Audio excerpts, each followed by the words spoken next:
going to be in like the 6 range. And I don't need comics. A little beat up. But very cool. He's got this nice little thing where he kills naughty boys. Another nice. Oh, This one. Maybe like Without 8-0. targeting, because yeah. Oh. Oh. Hey, what's going on, everybody? This is Alex, the Comic Hoarder. Thank you so much for clicking play on this video. In this video, I'm going to show you 5 comic books that I just recently bought that are foundational comic books. These are books that are forever keys. And the reason why I call them foundational comic books is because they'll increase the overall appearance of your collection and they will increase the overall value of your collection. These are the comic books that when a dealer or some collector is looking through your comic book collection, these are going to be the ones that they pull out. Or these are going to be the ones that they make a mental note and assess the value of your collection based on these type of comic books. So I'm going to show you 5 that I recently got. Hopefully you guys are excited. Here we go. So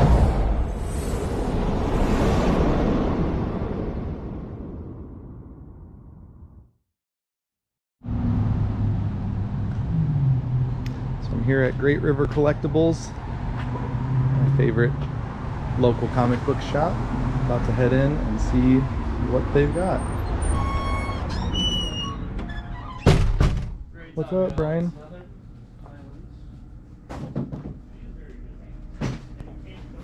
What are you? Oh, you're digging it all out, huh? Yep. We're gonna plus one. Oh my! So it all came in like this. A couple of different stacks, but no boxes. So I just found boxes for it all.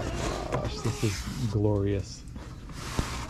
I'll get the good stuff out in here in a second. Oh, cool. Thanks so much. So, you care if I just go through this? Illinois. My good friend Brian from Great River Collectibles just got in a brand new comic book collection. Now, you may think that sounds great, but actually, it was very strange to me because he just sold 55 long box collection to get out of comic books. And to his luck, a great comic book collection just walked into his store a few days ago. And I was lucky enough to have first crack at the collection. I was lucky enough to get some really, really big time keys out of this collection. Now, it was a pretty big bronze and some early copper age comic books, but they were definitely the right comic books. This collector was a big, amazing Spider-Man fan, and so I was extremely happy to be going through this collection. He pulled them out just for me to look at on this particular day, and then I went back several times, to which I was able to get the collection and get the books that I wanted. So I honed in on the keys, and then later, maybe in another video, we'll see what happened to the rest of those comic books that you see in this video. But I went ahead and honed in on the what I call foundational comic books. And once again, foundational comic books are comic books that are universally recognized. Any dealer, any novice collector should be able to recognize these as significant comic book keys. Books will increase the overall appearance of your collection. They'll increase the overall value of your collection. And these are forever keys. They're not really keys because of movie hype. They're not really keys because of speculation. No, of course that helps. That may increase or decrease the value of these every once in a while. But what I consider these as foundational keys is they will always be the books that a dealer who's looking at your collection or assessing the value of your collection will pull out and make note, because these are forever keys. They're books that you want in your collection. People are going to say, wow, you have a really cool collection, even if you just have these 5 comic books. So without further ado, let's go ahead and start showing some of these books. Okay, so I'm going to start off with what I think is the least significant and then end on what I think is the most significant book in this collection. But with old school hauls, any single one of these books could have been the highlight or big book of that haul. And so I'm really blessed and really fortunate. I will say I probably paid around $1,400 for all 5 of these books, which you think, oh, that's pretty good. I hope they're awesome, which they are. They're really nice. I definitely think the value of these is much greater if I got them graded, press cleaned and graded, and they came back even mid-grade, the value would be much more. So I'm not going to talk about values necessarily right now, but I'll put values here at a later date before I publish this video so that you guys can see what they are going for in raw condition, what they're going for in graded, what I think the grade is. The first book up is Amazing Spider-Man 252 in a newsstand, which is really significant. This book came out in 1984. It's tied with Marvel Team Up 141 as being the first appearance of Spider-Man in the black symbiote costume. Now, Key Collector app has this one as being cited as that first appearance of the black costume with an on-sale date of January 1984, and the other, the Marvel Team Up, has an on-sale date of February of 1984. So this one may predate that by a week or two, but regardless, this is a wonderful Amazing Fantasy 15 homage.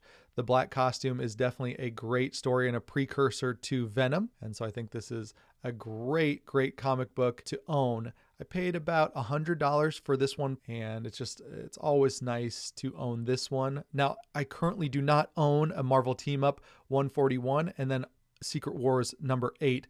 I think he may have those two books, so I may have to go back and get those for a future video. You may see them in a future video if he hasn't already sold them. But here is this one. Love it.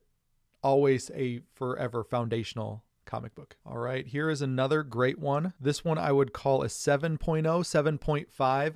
This is Amazing Spider-Man 194, once again in a newsstand from 1979. So that would probably be a little bit more of what you would find in that era, where in the mid 80s, newsstands began to become more and more rare. This is the first appearance of Black Cat. Love the cover and love the first splash page is fantastic as well.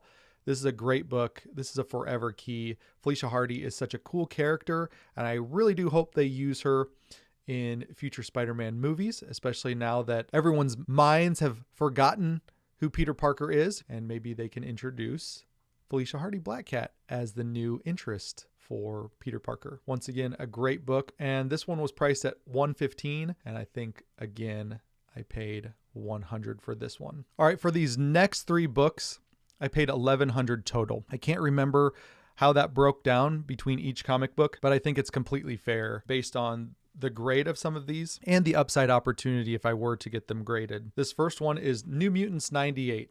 This is definitely a 9.4 candidate, if not more. If I get this pressed, cleaned, and graded, I would almost guarantee a 9.4, but it could be better. Now, if it had 9.8 potential, I would say that, but I don't think this one has 9.8 potential.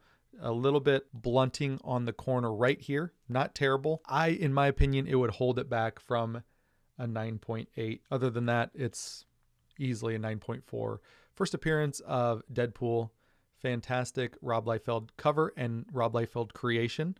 This one, you would think Bronzeville Comics just let me know that he sold a 9.8 for $1,050. So I think if you can get this for $300 or less, that's a good value. I think this is a forever key. Deadpool is in the MCU. Now, that doesn't mean anything for foundational comic books. Deadpool has been a mainstay character in the Marvel comic books for a long time. Very, very popular character. And so this is definitely a book that you want. Now, if you can't get this one, X-Force number 2, the second appearance of Deadpool, is a very cool cover, as well as a cool book to have that you can get for very, very cheap. But as you can see, the values down below, like I said, 9.8. Bronzeville just sold his for $1,050. So very, very cool. This one is a direct edition copy. You can tell that by this box down here. There's no barcode, which would indicate a newsstand. So that's obviously the one that you probably want to get. Here's a very, very cool copy. All right, the second to last foundational comic book is one that you would think, gosh, how did this not land as the last comic book?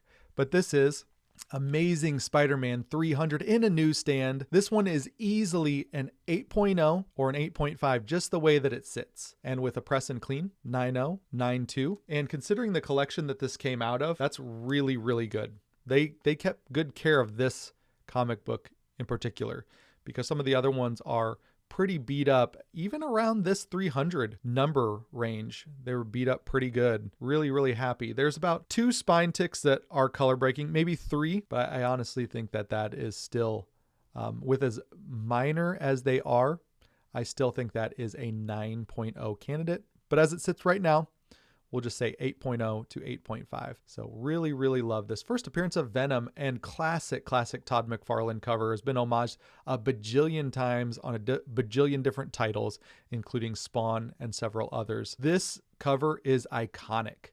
When it came out, it was instantly iconic. When this one was a back issue, it was still iconic. People were chasing this comic book like crazy. This one came out in 1988. And as a collector in the early 90s, I started collecting during the death of Superman. A little bit before that as well. This was still a book that I recognized. This was still a book that I kind of cherished and kind of never thought I would own. Now, I've owned several copies of this before, and happy to have this one back in the collection as a foundational comic book. And the last book up, I have owned this only one time before, and I got rid of it. But this is a beautiful, beautiful copy of this book, and I was really happy to be able to get this. I believe in the breakdown, this one would probably equate to about $550 or so, but this is Amazing Spider-Man 129, the first appearance of Punisher. Fantastic cover. Really freaking awesome cover. You see the Punisher aiming down sight, and then in this portion of the cover, you see what he's aiming at, and he's taking shots at Spider-Man, who's trying desperately to evade the shots by the Punisher, the marksman. Such a important key. I would almost put this one up against like Daredevil #1 as important. So this is really awesome. There is a little bit of damage right here on the bottom. Looks like a couple like pinholes or something grabbed it just slightly right here. But this one is fantastic. It's so great. I absolutely love having this one back in the collection. The copy that I had before, the reds had started to fade because the shop owner of the record store had this one on display, and it just was under the UV lights and just bleached all the reds out of the cover. Spider-Man was bleached, Jackal was bleached, and then Amazing Spider-Man was bleached. So here is this. Really cool. Happy to own this one. And that is it, you guys. Thank you so much for watching. What do you guys think of these foundational comic books? Are there any books in here that you would say, no, those aren't foundational? These aren't universally recognized books. To me, they're universally recognized, which is another key factor of being a foundational comic book. They have to be universally recognized, from a pro comic book dealer all the way down to a novice beginner collector. They should be able to recognize these key issues. So what do you guys think? Are these foundational comic books? What do you guys think of the foundational comic book series that I do on this channel? I think it is somewhat revolutionary. Other people would argue, saying, these are just keys. These are just forever keys. Well, yeah, but are all keys universally recognized? I think that's one of the key characteristics of being foundational, is they have to be universally recognized. And these ones, in my opinion, certainly are. So hopefully you guys enjoyed this video. If you liked it, hit that thumbs up. Comment down below your thoughts on foundational comic books, or these ones in particular. And if you're not already subscribed, hit that subscription button, hit that bell to be notified when there's future videos. And with that being said, I will talk to you all on the next one. See ya. Bye.